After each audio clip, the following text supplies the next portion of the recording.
Bismillahirrahmanirrahim. Assalamualaikum warahmatullahi wabarakatuh. Baiklah, langsung saja di sini saya akan melanjutkan tahapan TOGAF yang selanjutnya, yaitu tahapan Opportunities and Solution atau peluang dan solusi TOGAF ADM. Pada fase sebelumnya, yaitu fase B, C, dan D, kami telah mengembangkan arsitektur dasar dan target dari semua domain arsitektur serta mengenali kesenjangan. Di antaranya di fase 2, kami berfokus pada bagaimana memberikan arsitektur. Pada tahapan ini akan dievaluasi model yang telah dibangun untuk arsitektur saat ini dan tujuannya. Identifikasi proyek utama yang akan dilaksanakan untuk mengimplementasikan arsitektur, tujuan, dan diklasifikasikan sebagai pengembangan baru atau penggunaan kembali sistem yang sudah ada. Adapun tujuan dari fase ini adalah yang pertama, yaitu mengevaluasi dan memilih pilihan implementasi yang diidentifikasikan dalam pengembangan arsitektur target yang bervariasi. Selanjutnya yaitu identifikasi parameter strategik untuk perubahan dan proyek yang akan dilaksanakan dalam pergerakan dari lingkungan saat ini ke tujuan. Selanjutnya yaitu menafsirkan ketergantungan biaya dan manfaat dari proyek-proyek yang bervariasi. Dan yang terakhir yaitu menghasilkan sebuah implementasi keseluruhan dan strategi migrasi serta sebuah rencana implementasi. Adapun peta jalan arsitektur yang dikembangkan dan telah kita identifikasi di baseline dalam arsitektur target dan menentukan kesenjangan, diantaranya yaitu kita akan menentukan dan mengkonfirmasi perubahan apa yang akan terjadi selama transformasi dari baseline ke target, yaitu dengan membuat penilaian faktor implementasi. Dan matrik deduksi faktor adalah fakta ataupun situasi yang berpotensi berdampak pada implementasi arsitektur vektor.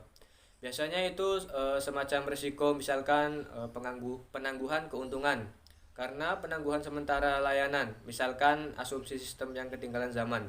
Hal itu akan memerlukan pengetahuan untuk menggunakan sistem baru tanpa ketergantungan pelatihan. Baiklah, mungkin hanya itu penjelasan dari saya. Untuk tahapan selanjutnya akan dijelaskan oleh rekan saya. Terima kasih.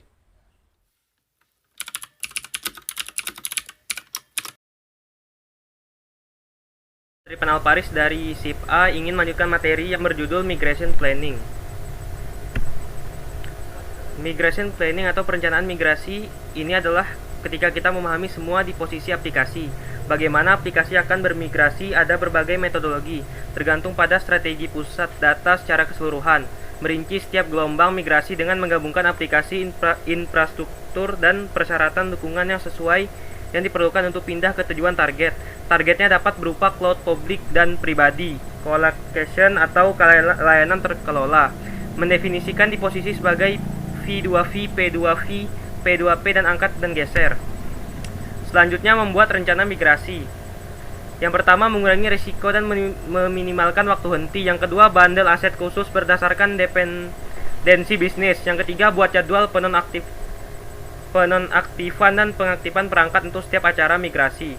Buku pedoman untuk anggota tim migrasi. Yang terakhir, analisis dan pembaruan risiko waktu nyata saat proyek berlangsung. Ini merupakan gambaran diagram ilmiah migration planning. Yang pertama itu mengkonfirmasi kerangka manajemen untuk migrasi implementasi perencanaan. Yang kedua, tetapkan nilai bisnis. Yang ketiga, estimasi kebutuhan peningkatan sumber daya. Yang keempat itu prioritaskan proyek migrasi. Yang kelima, mengkonfirmasi peningkatan arsitektur transisi. Dan yang terakhir, yang keenam, peta jalan implementasi atau penerapan pelaksanaan. Baik, itulah materi yang saya sampaikan tentang migration planning. Lebih dari kurang saya mohon maaf. Assalamualaikum warahmatullahi wabarakatuh.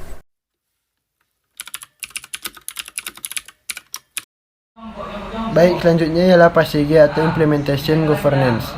Jadi pada fase ini proyek dilaksanakan sebagai program rencana kerja serta pengelolaan proyek untuk mencapai keberhasilan arsitektur yang diinginkan. Adapun beberapa tahapan yang dilakukan pada fase ini adalah yang pertama yaitu menetapkan ruang lingkup dan prioritas implementasi dengan manajemen pengembangan Yang kedua itu mengidentifikasi sumber daya dan kemampuan. Yang ketiga ialah melakukan penetapan solusi dan pengembangan pada setiap implementasi. Yang keempat itu menjalankan enterprise arsitektur yang telah dibuat ataupun dirancang sebelumnya. Sedangkan yang kelima ialah mengimplementasikan manajemen bisnis dan operasi IT. Dan yang terakhir ialah mengadakan post implementation dan menyelesaikan implementasi. Jadi pada fase tata kelola implementasi memiliki inputan, langkah-langkah dan output yang dihasilkan. Yang pertama ialah input. Input yang dihasilkan ialah arsitektur roadmap. Sedangkan langkah-langkahnya yang pertama ialah mengidentifikasi sumber daya. Yang kedua menerapkan bisnis operasi dan IT. Yang ketiga ialah melaksanakan tinjauan pasca implementasi dan menutupnya. Dan yang adapun outputnya ialah berupa kontrak arsitektur yang telah ditandatangani. Baik, selanjutnya ialah ada beberapa aspek yang harus dipenuhi dalam implementation governance. Yang pertama ialah manajemen dan pengambilan kebijakan. Jadi semua amandemen arsitektur, kontrak dan informasi pendukung harus berada di bawah tata kelola informasi dan proses formal untuk mendaftarkan, memvalidasi dan meratifikasi dan juga mengelola untuk data yang berbarui. Jadi proses ini akan memastikan integrasi yang tertib dengan konten tata kelola yang ada sehingga semua pihak terkait ataupun dokumen serta informasi pendukung dikelola dan diaudit. Baik, yang kedua itu kepatuhan. Penilaian kepatuhan terhadap perjanjian tingkat layanan atau SLA.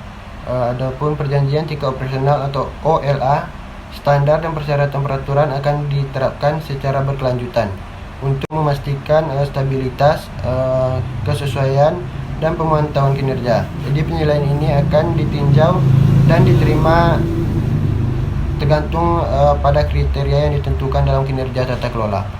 Yang ketiga ialah dispensasi.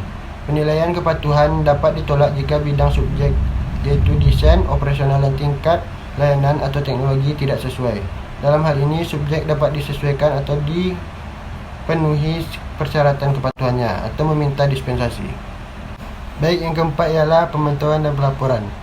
Pada aspek ini, manajemen kinerja diperlukan untuk memastikan bahwa elemen operasional dan layanan dikelola sesuai dengan serangkaian kriteria yang disepakati. Ini akan mencakup pemantauan terhadap layanan dan perjanjian tingkat operasional, umpan balik untuk penyesuaian dan pelaporan. Adapun yang kelima ialah aspek pengendalian bisnis. Jadi pada proses ini yang dilakukan untuk memastikan kepatuhan dengan kebijakan bisnis organisasi.